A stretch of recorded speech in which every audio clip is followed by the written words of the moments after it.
خطے کی سیاست میں ایک بڑی پیش رفت سامنے آئی ہے۔ کشمیر کی خصوصی حیثیت ختم ہونے کے بعد جو تجارتی تعلقات منقطع ہو گئے تھے اب وہ دوبارہ بحال ہو رہے ہیں۔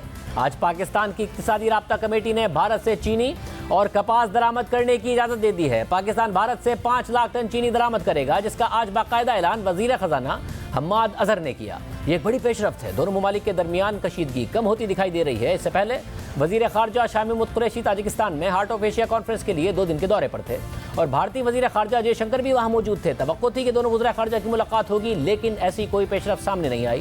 مگر اس کانفرنس کے اختتام پر شاہ محمود قریشی نے میڈیا سے بات کرتے ہوئے بھارتی وزیر خارجہ کی طرف سے پاکستان پر تنقید نہ کرنے کو اور حالیہ پیش رفت کو مثبت اقدام قرار دیا۔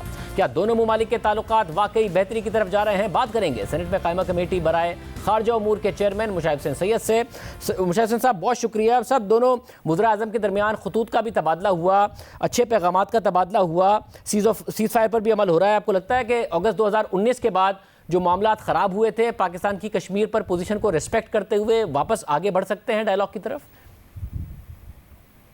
میرے خیال میں یہ مثبت پیش رفت ہے کیونکہ اس خطے میں بڑی اہم تبدیلیاں آ رہی ہیں اور مجھے خوشی ہے کہ علاقائی حالات کی وجہ سے، کچھ اپنی داخلی مجبوریوں کی وجہ سے اور بیرونی دباؤ کی وجہ سے جو مودی سرکار ہے، جس کا بڑا ایک انتہا پسند رویہ تھا پچھلے 2 سالوں سے، اس میں ایک مثبت تبدیلی آئی ہے کہ اب وہ پاکستان سے گفتگو بھی کر رہے ہیں برابری کی بنیاد پر اور ان کے لب و لہجے میں بھی تبدیلی آئی ہے۔ تو چونکہ پاکستان ویسے بھی، یہ تو ہمارا شروع سے موقف تھا کہ ہم معمول کے تعلقات چاہتے ہیں، مسئلہ ہندوستان کی طرف سے تھا، تو اب ڈائیلاگ کی بنیاد رکھی جا رہی ہے۔ یہ نہ سمجھے کہ دوستی ہو رہی ہے، صرف تعلقات معمول پر آ رہے ہیں جو حالت جنگ میں تھے 2 سال پہلے پلوامہ واقعہ کے بعد اور بالا کوٹ کے حملے کے بعد۔ تو اس حوالے سے یہ تبدیلی ہے اور اب شاید تبادلہ ہو جائے گا سفارتکاروں کا بھی، اور شاید ہندوستان نے جو ویٹو کیا تھا سارک سمٹ کو، وہ ویٹو بھی لفٹ کرے گا۔ اور آپ کو پتا ہے کہ پچھلے 2 مہینے پہلے پاکستان کے خارجہ امور نے، وزارت خارجہ نے ایک ڈوسیہ تیار کیا تھا دہشت گردی کے حوالے سے، انڈین سٹیٹ ٹیررزم پر، تو اس پر بھی ہندوستان اپنے جو منفی رویہ ہے پاکستان کی طرف اس میں نظر ثانی کرے گا۔ تو مجموعی طور پر مودی پر پریشر آیا ہے، ان کا دوست ٹرمپ چلا گیا ہے، امریکہ میں تبدیلی آئی ہے، پھر افغانستان میں پاکستان کا کلیدی کردار ہے، چین سے بھی ان کو مار پڑی ہے اور نیپال اور بنگلہ دیش سے بھی سرد مہری ہے، اور تو وہ چاہتے تھے کہ کچھ فرنٹس کم ہو، اور کووڈ کی وجہ سے مودی کو اندرونی دباؤ بہت بڑا ہے، خاص طور پہ اقتصادی۔ تو وہ میرے خیال میں انہوں نے ایک مثبت تبدیلی ان کے رویے میں آ رہی ہے اور امید ہے کہ یہ بہتری کی طرف جائے گا دونوں ممالک کے لیے بھی اور خطے کے لیے۔ مطلب کتنی بہتری؟ ماضی میں بھی ڈائیلاگ آگے بڑھتے ہیں پھر تعلقات خراب ہو جاتے ہیں، آپ کو لگتا ہے اس دفعہ ماضی کو ایک طرف رکھ کے دونوں ملک آگے بڑھ پائیں گے؟ دیکھیں جی، بات بڑی واضح ہے کہ ابھی ہم بات کر رہے ہیں تعلقات معمول پر لانے کے لیے، نارملائزیشن کے لیے۔ اس میں کوئی بریک تھرو نہیں ہے، کوئی تنازع کا حل نہیں ہے۔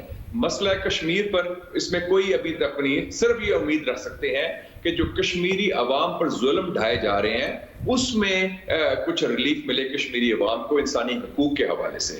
ہندوستان کا رویہ ویسے بہت منفی رہا ہے، اور اگر ہم بات کرتے ہیں ماضی کو دفن کرنے کی تو وہ مسائل کو دفن نہیں کر رہے۔ مسئلہ کشمیر رہے گا اور وہ بنیادی مسئلہ ہے، اس کا بغیر پائیدار امن اور سلامتی اور معمول پر تعلقات نہیں آ سکتے، لیکن کم سے کم ایک مہذب طریقے سے 2 جو ہمسائے ہیں وہ اپنا معمول کے تعلقات تو بحال کر سکتے ہیں، جس کی طرف ایک 2-3 اچھے قدم اٹھائے گئے ہیں، تو اس طرف جا رہے ہیں۔ اور یہ جو پالیسی ہے جو میاں نواز شریف صاحب کا ویژن تھا 1990s کا، وہی ویژن ہے موجودہ حکومت کا، وہی ویژن ہے فوجی اسٹیبلشمنٹ کا، اور یہ شروع سے باقی حکومتوں نے بھی، بے نظیر بھٹو صاحبہ نے بھی، مشرف صاحب نے بھی، اور ایون جنرل ضیاء کے زمانے میں بھی میں دیکھتا ہوں یہی تھا کہ ہم ہندوستان سے تعلقات چاہتے ہیں، لیکن ہم اپنا جو موقف ہے اصولی کشمیر پر اس پر قائم رہتے ہوئے۔ یہی چائنیز لائن بھی یہی رہی ہے، آپ کو دیکھا ہے کہ وہ بھی تجارت بھی کرتے ہیں، تعلقات معمول پر بھی لاتے ہیں، لیکن اصولی موقف پر قائم رہتے ہیں۔ تو اس حوالے سے یہ پیش رفت ہے۔